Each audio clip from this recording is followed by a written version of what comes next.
If your headlights have started turning yellow and hazy and your nighttime visibility feels as dim as a firefly, you're not alone. You know the feeling. You're driving down a poorly lit stretch of road, leaning forward over the steering wheel, squinting through the windshield. It feels like you're driving by candlelight. The lane markers are barely visible, and oncoming traffic completely washes out whatever weak, yellowish beam your car is struggling to produce. Desperate for a fix, you go to an auto detailing shop. The service advisor walks around your car with a clipboard and recommends a headlight polishing and coating service for a few $100s. You agree, and when you pick up the car, it looks great, briefly. The lenses are gleaming under the shop's fluorescent lights, but within months, the haze slowly creeps back from the edges, working its way to the center until you are right back where you started. Frustrated, you go to the dealership, and they'll tell you to simply replace the entire headlight assembly.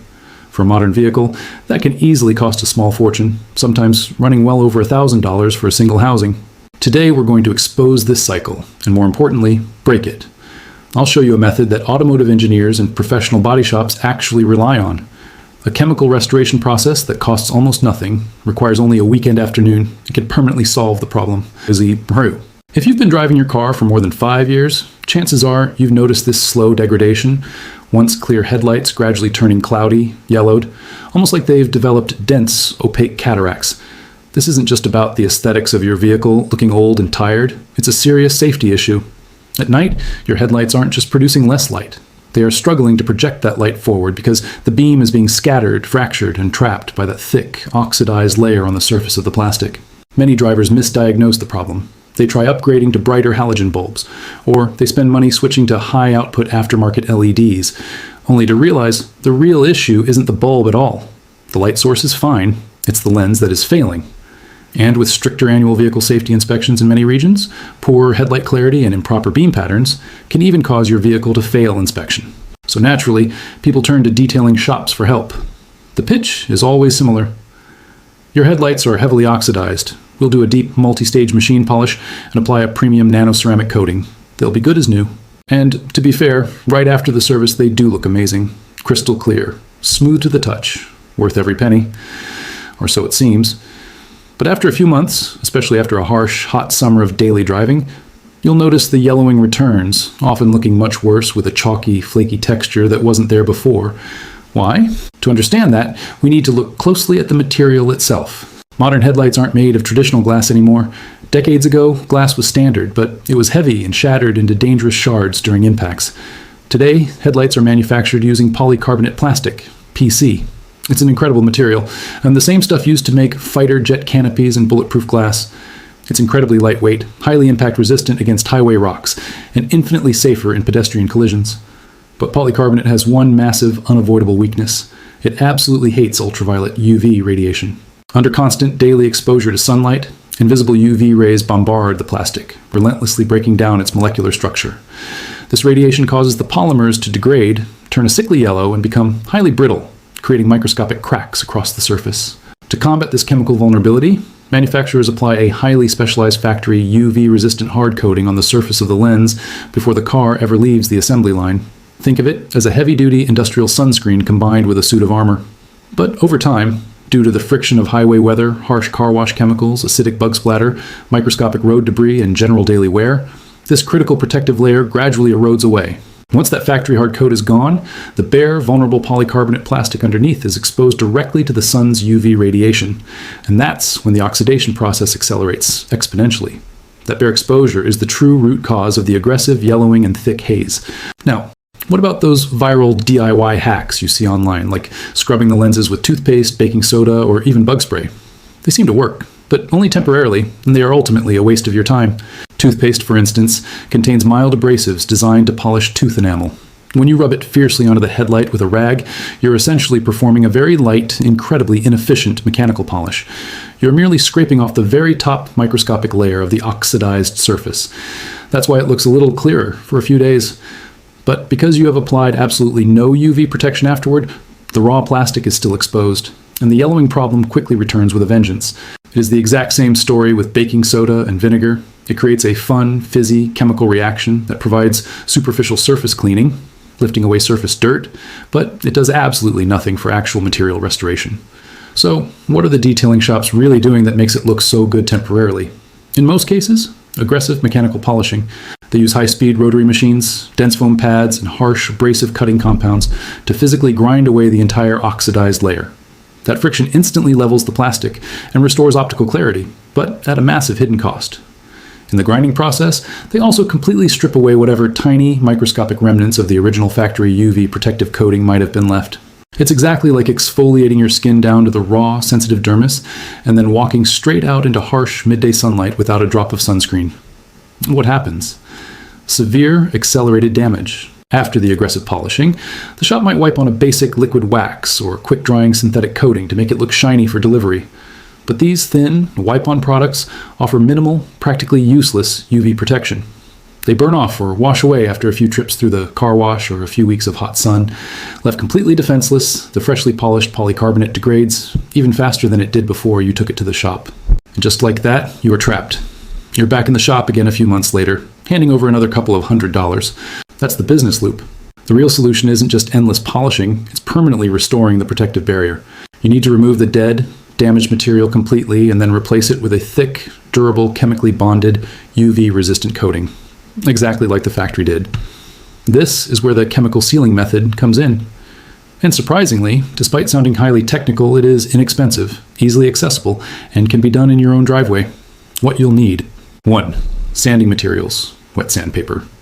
You'll need a specific progression of multiple grits. 400, 600, 800, 1000, 1500, and finally 2000. It is crucial not to skip steps. Lower numbers are highly aggressive and will carve out the dead plastic. Higher numbers slowly refine the surface, buffing out the deep scratches left by the previous grit. Also, prepare a simple spray bottle filled with clean water and a single drop of dish soap. The soap breaks the surface tension and provides essential lubrication, preventing the sandpaper from clogging up with plastic dust. 2. The key ingredient.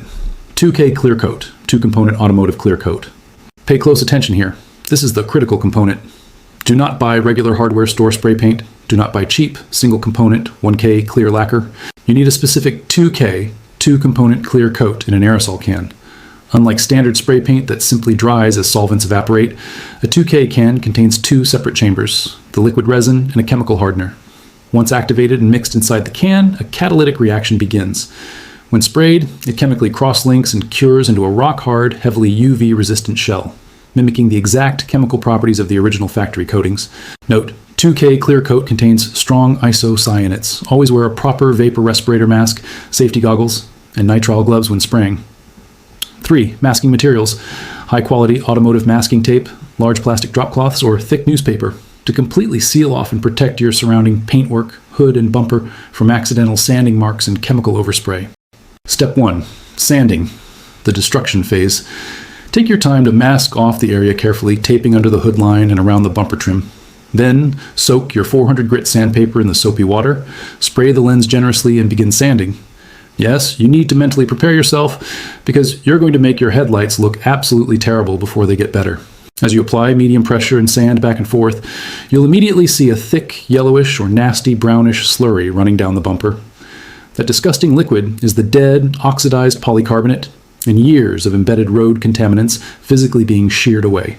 Keep sanding, constantly spraying water to clear the surface until the runoff stops looking brown and turns a pure, milky white.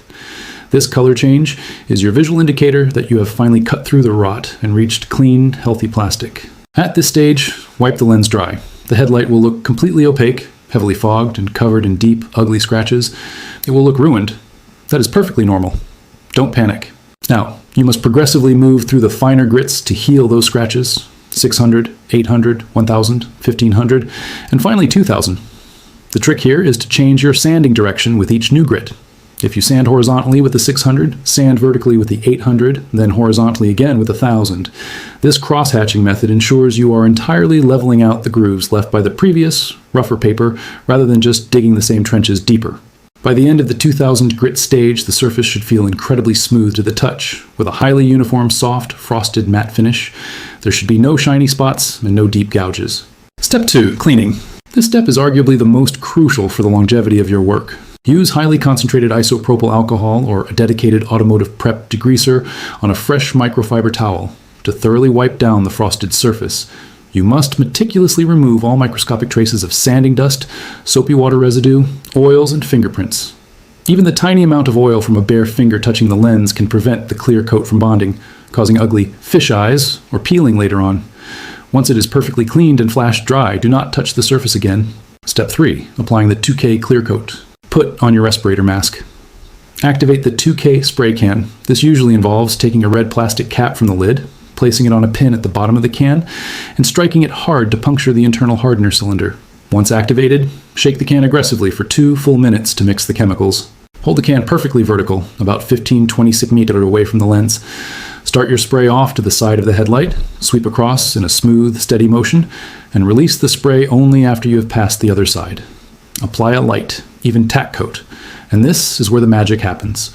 The very moment the liquid clear coat hits the frosted surface, it fills in those microscopic 2,000 grit sanding scratches. The cloudy, ruined-looking plastic transforms instantly, turning into a pool of flawless, glass-like crystal clarity. It is a dramatic, highly satisfying, almost surreal visual change. Wait roughly 5 to 10 minutes for this first coat to flash off, meaning the aggressive solvents evaporate, leaving the surface slightly tacky to the touch. This creates a grippy foundation. Then, apply a second, slightly heavier and slower, wet coat, overlapping your spray lines by 50% to ensure thick, glossy, uniform coverage without dry patches. If you desire maximum durability, you can add a third coat after another flash period. A few things to watch out for during this stage: runs, drips, caused by holding the can too close to the plastic, moving your hand too slowly, or spraying too heavily in one spot. Always use thin, even deliberate coats. Keep your arm moving. Dust contamination. Avoid spraying outdoors on windy days, under shedding trees, or in dusty, unswept garages. The wet clear coat acts like flypaper for the first hour. Poor masking. 2K clear coat overspray is practically superglue once it cures. It is incredibly difficult to remove from your car's paint. Spend the extra 10 minutes to protect surrounding areas excessively well. Direct sunlight. High heat on the lens can cause the clear coat solvents to boil and pop before they can evaporate, ruining the smooth glass finish and leaving tiny bubbles. Always spray in a shaded, well-ventilated area. Even if the surface feels dry to the light touch after 30 to 45 minutes, remember that this is a chemical reaction. The deep curing process takes much longer. Leave the car parked indoors or under a solid cover for at least 24 hours. Strictly avoid rain, morning dew, or car washes. The clear coat will continue to outgas and harden, reaching its absolute full, rock-hard state over the course of about a week. Once cured, your headlights will not only look like they just rolled off the showroom floor, they will be better protected than before. The new chemically bonded 2K coating provides a formidable, thick shield of UV resistance and long-term, weather-beating durability. No more repeat visits to the detailer every spring. No more temporary, frustrating toothpaste fixes. No more unnecessary, exorbitant expenses at the dealership. The automotive world is unfortunately full of massive information gaps, and many commercial services are cynically designed to repeatedly treat the symptoms rather than permanently solve the root problems. But when you take the time to actually understand the science behind the materials and the chemistry of the restoration processes, you can take complete control, achieving absolute professional-grade results at a fraction of the cost, right in your own garage. Clear vision on the road isn't just about the aesthetics of a clean car. It is fundamentally about your safety and the safety of your family. And applying the right knowledge is exactly how you protect both. If you decide to try this chemical sealing method on your own vehicle, and it works for you, please share your results in the comments below. I'd love to hear how your restoration turned out and see your before and after photos.